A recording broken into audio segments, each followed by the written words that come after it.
Hello everyone, it is me again, Sherry. I am coming to continue my chapter by chapter review of My Extraordinary Walk, my book that was released last year. This is the 1-year anniversary of my book being released, so I thought I'd share just my personal conversations about some of the chapters in my book. Okay, so the next chapter that I'm going to talk about is chapter number 9. It is called My Comforter. Okay, there's not much I can say about this. This is an experience that I had that was really difficult for me to talk about because I had never spoke to anyone who had had a similar experience. So I'm going to share the experience just as it happened, and then I'm going to tell you what I learned and what I believe from the occurrence that I had. Okay, so there was one night, and actually this happened before I was saved. This happened to me during the process of me seeking the Lord, when I was watching other people's testimonies and videos of visitations to hell, visitations to heaven. But it had gotten to a point, this is the real reason why I think I had this experience. First of all, I wanted to have an experience, but I didn't think I was good enough. I thought that, and I was afraid. Most of the experiences that I was watching were of people who had nearly died and had an experience with God. So I didn't want to nearly die to have an experience. So I wanted to have an experience with God, but I never asked for it and never told him that that was what I wanted.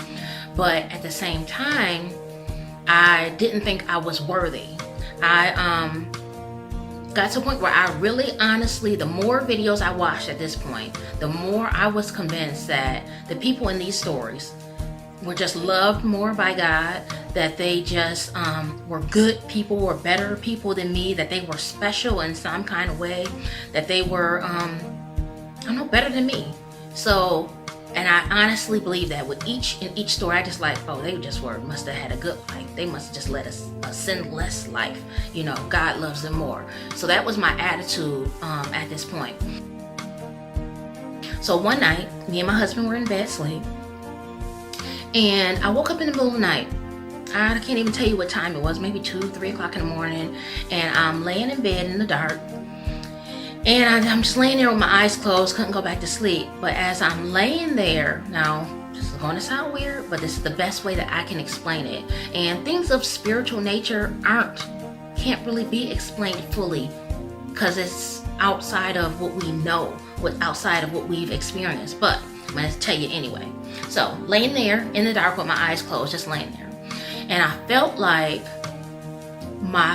as if my whole spirit was contained within my head, and it rolled around.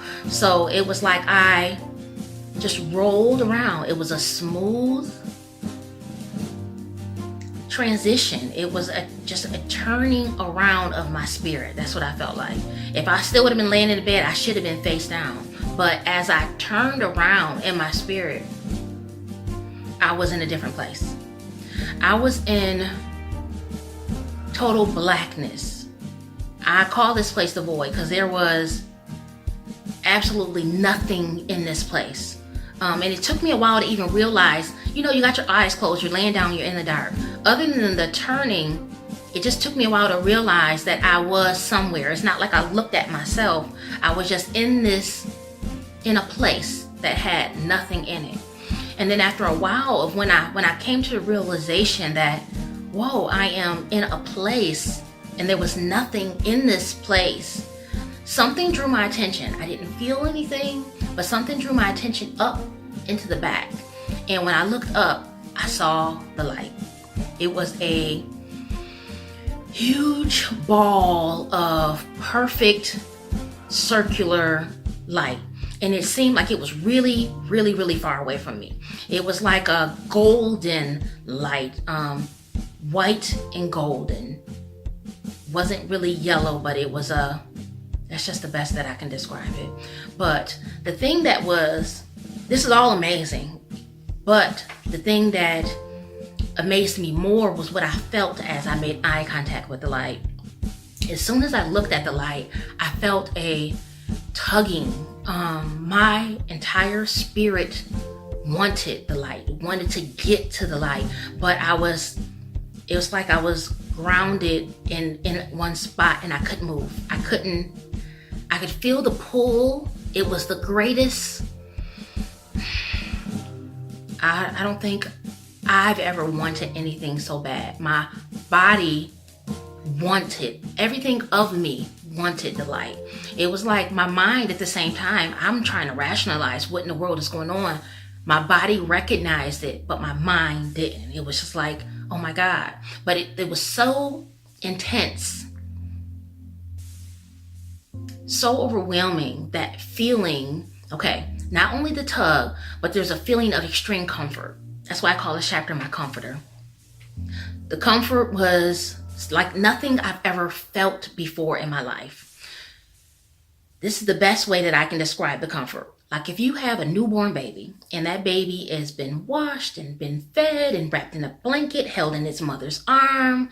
And you know, like when the baby, you could tell when the baby's about to go to sleep, they're so comfortable, they're blinking, they're trying to stay awoke, but they're so comfortable. That's what it was like for me. Because as I looked at the light, immediately the tug, immediately the feeling of comfort, immediately it was as if I was being rocked back to sleep. Like I couldn't it was too intense for me to even look at. I couldn't take the emotions and feelings of what I was feeling.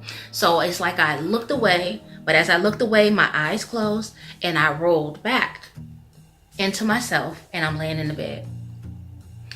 And I am just like, whoa, what was that? Like, did that really happen? What just happened? And so what I did was I closed my eyes again. I was allowed to roll back again. And as I rolled back, I was into this place again, this black place. And when I looked up, the light was still there. And as I looked at the light, the same intense pulling, the same extreme comfort. And then because it was too much, I looked away, rolled back into myself. It was as if the light was telling me, like, what are you doing here?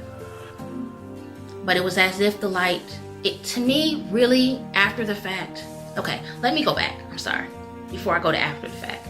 Go back to the second time that I'm back in my bed now. Now, my mind is blown. I cannot believe this happened twice. So I know for sure it was real. I know I didn't imagine it. And even more so that I knew it was real is because I'm laying in my bed now, in my room, husband sleep next to me, and I couldn't see the light, but I could still feel the light. So the light was still there, even though I wasn't in this black place. So, and that went on for, I can't even tell you how long, but it felt like maybe 20 minutes. It was long enough to know that, whoa, the light is still here. I could still feel it. It was still strong. And then eventually that feeling subsided and went away.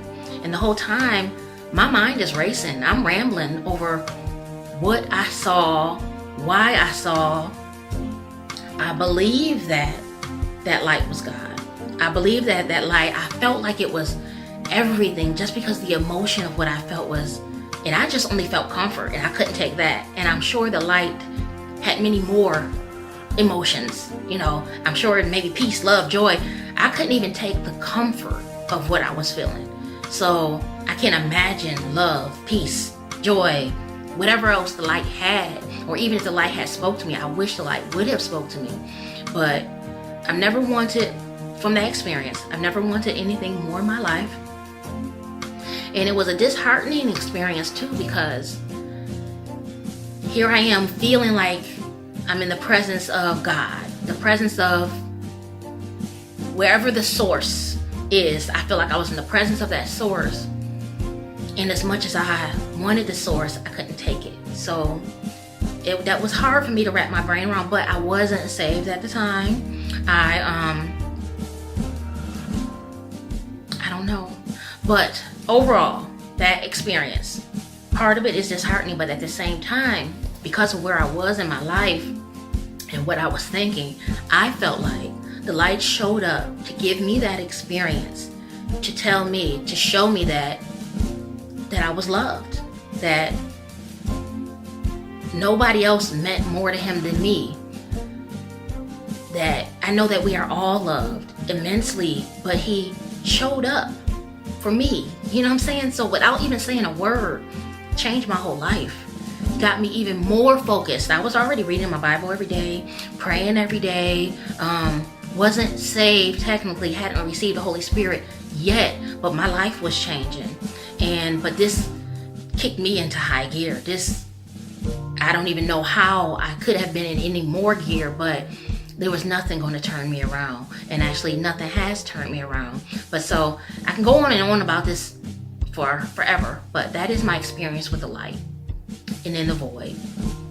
And I pray that one day I have another experience, because I'm going to have questions if I can. I want the light to speak to me, and I don't even know what I would say to the light, but I would love to have that experience again. There's times when I just lay down in bed and close my eyes. Nothing has ever happened since, but maybe one day he'll let me come back again, and maybe he'll have something to say to me. Maybe he'll be proud of how much I've changed in my life. I don't know. But again, this is chapter 9. This is my comforter. It's about the light. And I don't know which chapter I'm going to do next, but stay tuned. I hope you're enjoying me sharing my testimony and sharing of who God is to me and why I am who I am today. Love you guys. Again, Kirkland.com, Amazon.com, BarnesandNoble.com. Check me out. Thank you guys. Bye.